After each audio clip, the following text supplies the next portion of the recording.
আসসালামু আলাইকুম রাহমাতুল্লাহ। প্রিয় শিক্ষার্থীবৃন্দ, সহিহ শুদ্ধ করে দৈনন্দিন এবং প্রয়োজনীয় দোয়া শিক্ষা কোর্সের আরও একটি নতুন দোয়ায় নতুন একটি ভিডিওতে আপনাদের সকলকে জানাই স্বাগত। প্রিয় শিক্ষার্থীবৃন্দ, গত পর্বে গত ভিডিওতে আমরা শিখিয়েছিলাম খানা সামনে আসিলে কোন দোয়া পড়িতে হয়। আজকে আমরা শিখব খানা খাওয়ার শুরুতে যে দোয়াটি পড়তে হয় সেই দোয়াটি আমরা শিখব। অনেকেই পারি কিন্তু অনেকে ভুল পড়ে থাকি, অনেকের শুদ্ধ হয় না। তো আমরা ইনশাআল্লাহ আজকে শুদ্ধ করে শিখব। তাহলে চলুন আমরা ভিডিও শুরু করি। শুরু করার আগে ছোট্ট একটি রিকোয়েস্ট থাকবে, অবশ্যই আপনারা আমাদের চ্যানেলটিকে সাবস্ক্রাইব করে পাশে আসা বেল আইকনটি অল করে রাখবেন। বিসমিল্লাহির রহমানির রহিম।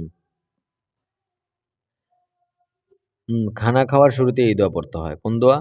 বিসমিল্লাহি। আমি বলার পর সময় দিব, আমি বলার পরে থামলে আপনারা বলবেন। বিসমিল্লাহি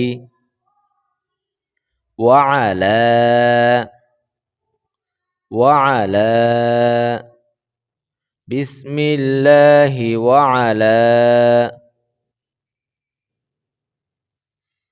বিসমিল্লাহি ওয়া আলা বারাকাতিল্লাহ বারাকাতিল্লাহ।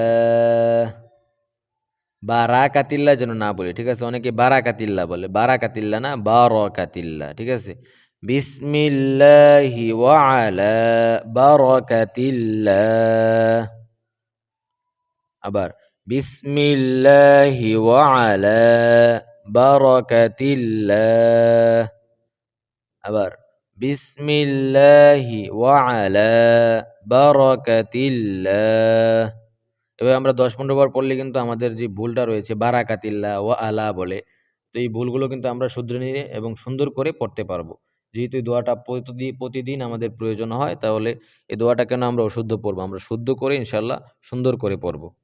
এই ছিল ভিডিও ভালো লাগলে অবশ্যই লাইক করবেন, শেয়ার করবেন এবং অবশ্যই চ্যানেলটিকে সাবস্ক্রাইব করে পাশে আসা বেল আইকনটি অল করে রাখবেন। নতুন ভিডিও অতি তাড়াতাড়ি চলে আসতেছে, আপনারা আমাদের চ্যানেলের সাথেই থাকুন। আসসালামু আলাইকুম ওয়া রাহমাতুল্লাহ।